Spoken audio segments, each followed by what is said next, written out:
এটা অনেক দিন আগেই আহ, এটা প্রতিষ্ঠিত হয়েছিল।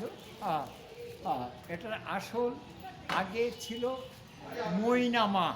মৈনামা থেকে তার পরবর্তীতে ময়নামা হয়েছে, অর্থাৎ ময়নাগুড়ির নামে ময়নামা হয়ে গেছে। তো ময়নাগুড়ির নাম বেসিক্যালি এই মন্দিরের দ্বারা হয়েছে। হ্যাঁ, মন্দির থেকে ময়নামা হয়েছে।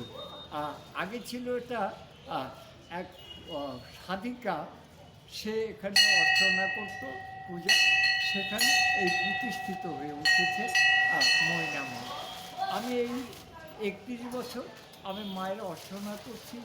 আমার আগে যে পণ্ডিতদেরকে, আমার যদিও পাণ্ডিত্য আর নেই, মাকে ভক্তি মার্গে ফুল বেলপাতা এই টাইপের আবাহন ন জানামি নৈব জানামি পুজো আমি